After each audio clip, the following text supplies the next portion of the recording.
He came with a smile and a camera. He said he was here to tell Africa's story. But what nobody knew was that he wasn't filming a documentary. He was mapping secrets. He wasn't hunting truth. He was hunting targets. It started quietly. A man with fair skin, clean shoes, and a French accent landed at Ouagadougou International Airport with a tourist visa and a press badge clipped to his shirt.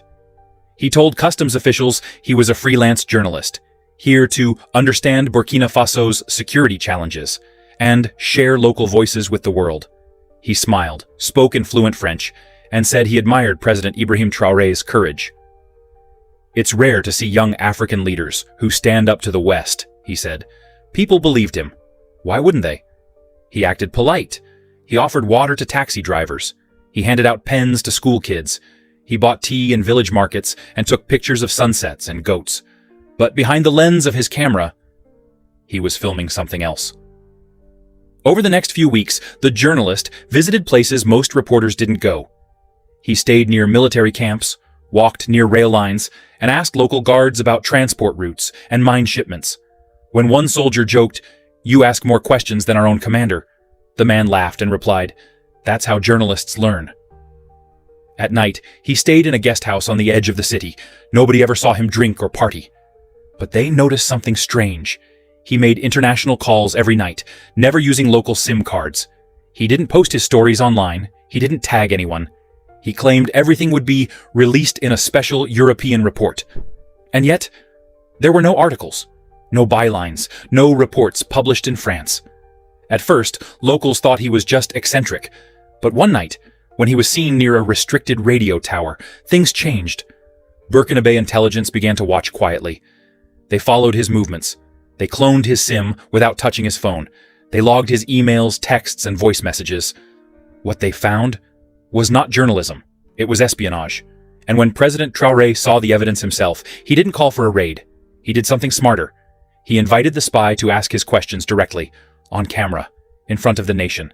News cameras rolled quietly as the chairs were set.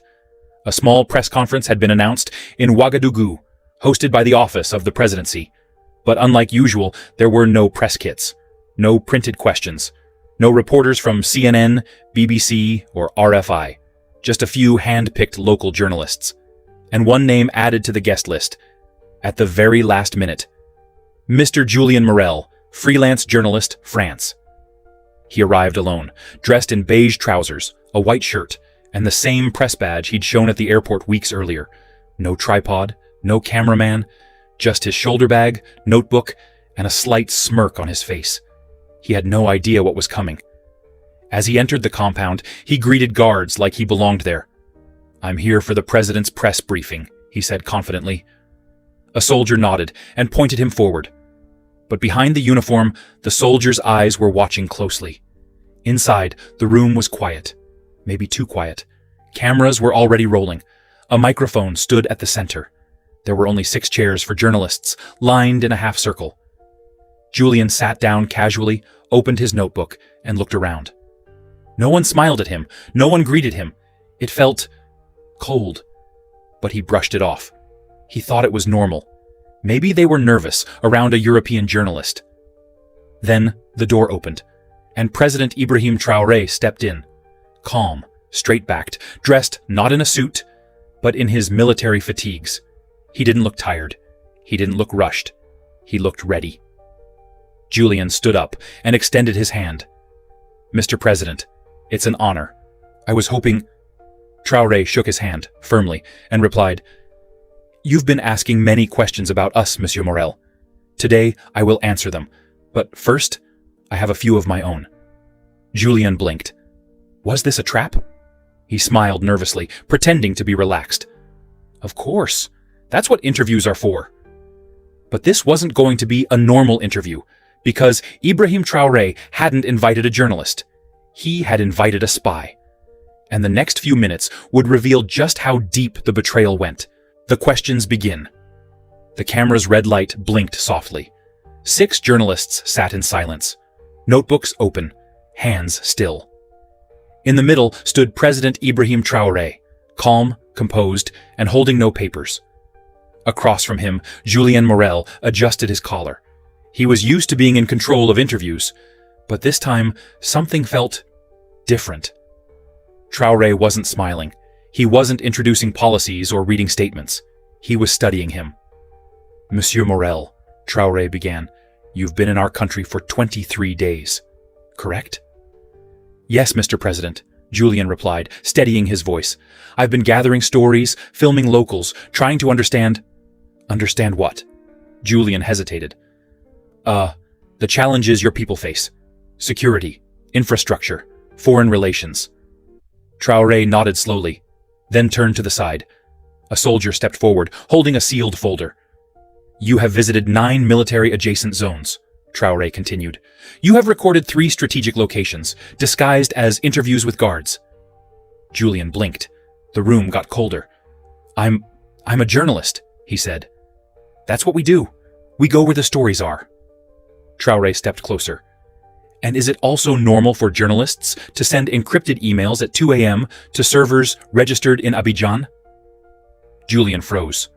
One of the other journalists turned her head, shocked. The soldier opened the folder and held up a photo. Julian at night. Laptop open. Encrypted mail client on screen. Then another. Julian standing outside a military radio tower, phone in hand. And another. Screenshots of messages sent to a man known to Burkina's intelligence. A French military contractor working under diplomatic cover in West Africa. Julian's face lost color. "I can explain."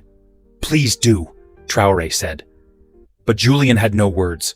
He wasn't under pressure from questions anymore. He was under investigation. Traore looked to the cameras. "This man says he came to understand our people. But in truth, he came to record our weak points, map our movements, and send our secrets abroad. He came not to tell our story, but to write his own." And then Traore said, "Let the people decide if this is journalism or betrayal." The silence in that room was louder than thunder. Julian Morel had come to expose Africa. But now, it was Africa exposing him. Julian Morel's hand trembled as he reached for his bag. The room was still silent, the cameras still rolling, but the air had changed. What started as a simple press conference had become something else.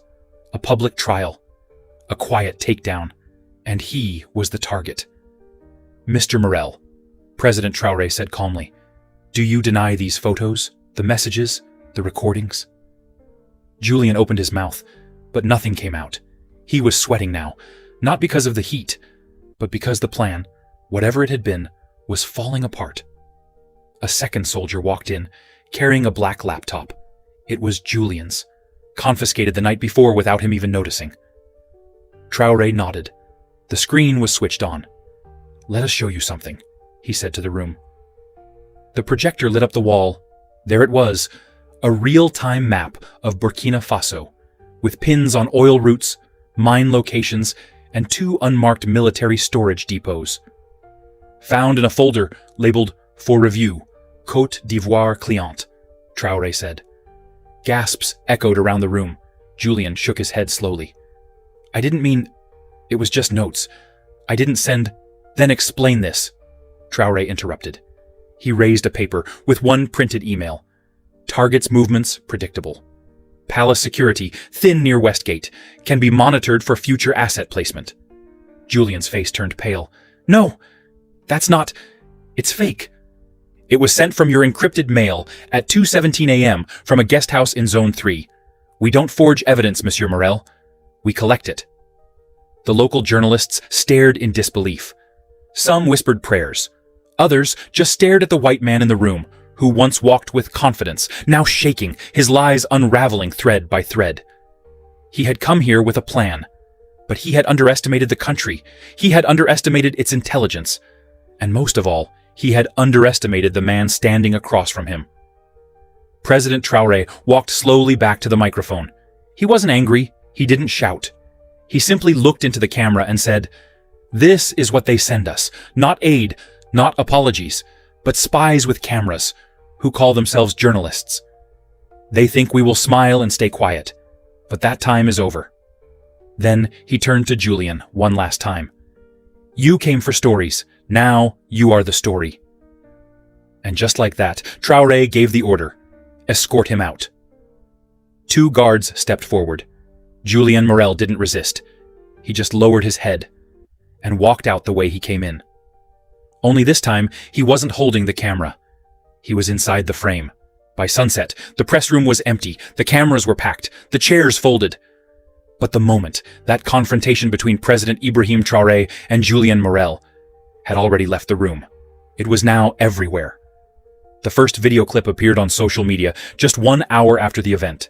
It showed Traoré asking calmly, "Do you call this journalism or betrayal?" Then came the images. The laptop screen, the military maps, the intercepted emails. And finally, the white Frenchman walking out of the room in silence, flanked by two guards. The internet exploded. In Burkina Faso, people gathered in cafes and homes to replay the footage over and over. One man shouted, "He caught a spy live on TV!" A grandmother in a village near Kaya whispered, "We've waited a long time to see a president stand tall like this." Across West Africa, the video spread like fire. TikTok, WhatsApp, Facebook. Everywhere, people watched Traoré flip the script. They came to study us, but they got studied. This is how you handle them, with facts, not fear. In Senegal, students painted a mural of Traoré with the words, "Africa has eyes now." In Ghana, a viral tweet read, "He didn't raise his voice, but he raised the standard." In France, however, the reaction was different. The Ministry of Foreign Affairs released a cold statement. "We are reviewing the situation and expect fair treatment for all citizens." But they said nothing about the evidence. They said nothing about the maps, or the emails, or the connection to Abidjan. Because they couldn't. Meanwhile, inside Burkina Faso, Julien Morel was under formal arrest, not for being a journalist, but for unauthorized surveillance and national security breaches. He was moved to a secured facility outside the capital. But it wasn't just about him anymore. This was about every microphone that had been used to gather secrets, every handshake that came with a hidden condition, every photo taken with smiling faces and double meanings. President Traoré didn't make another speech. He didn't need to. The world had already heard what he said in that room. "You came for stories. Now you are the story." And as the video continued to go viral, one thing became clear across Africa. This wasn't just about catching one spy. It was about standing up to all of them. The video hit the internet before the press room was even empty. It started with one clip, just 40 seconds long. President Ibrahim Traoré, standing calmly in front of cameras, saying, "You came for stories. Now you are the story." And then, the guards taking Julien Morel, the so-called French journalist, out of the room in silence. No shouting, no drama, just truth. That was all it took. By evening, the video had already reached millions. On TikTok, people in Ghana, Nigeria, South Africa, and Mali reposted it with captions like, "This is how you protect your country." "He exposed him without touching him." "Africa is awake." In Burkina Faso, shops stopped playing music. They played the press conference instead. Young people gathered in tea corners, replaying it on phones. Old men nodded silently at their radios. One woman in the market said, "They used to come with guns. Now they come with cameras." On TV, it was even bigger. National news played the clip over and over. But not just the walkout. They showed everything. The photos of Julien outside military areas, the laptop with maps of sensitive zones, the email to a contact in Abidjan titled "Palace Entry Point, Low Visibility." Nobody could deny it, not even the French government. But still, they tried. In Paris, they released a short statement. "We are following the situation and will ensure our citizen is treated fairly." But they didn't mention the evidence. They didn't deny it. They didn't even try to explain it, because they couldn't. Meanwhile, in West Africa, the feeling was different. This wasn't just about catching a spy. It was about finally seeing the trap and breaking it. Across borders, people shared the same message. Enough. Julien Morel, the man who came with a smile and a camera, was now being held in a military safe house. No interviews, no press passes, no audience. He asked to speak to a lawyer from the French embassy. But Traoré gave his answer publicly. "We have a bigger case to answer, and it belongs to Africa." And just like that, The man who once came to expose others was now the one being exposed in front of the whole world. The press conference was over. Julian Morel was gone. Not out of the country, but inside a military detention site, waiting for trial. The world had watched it happen. The video had made it to every corner of the continent, but President Ibrahim Traoré stayed silent. For 3 days, he didn't speak a word to the press. He didn't need to, because the evidence spoke for itself. But on the 4th day, he walked out of the palace. Not to stand behind a podium, not to speak to foreign reporters, but to address his people. The setting was simple, a school courtyard. Children sat on the floor. Farmers stood at the back, traders, drivers, students, and even soldiers. They all came. No one held a script. No one handed him notes. He stood in the sun and said, "They have been watching us for years. Not to help us, but to control what we say, what we build, what we dream.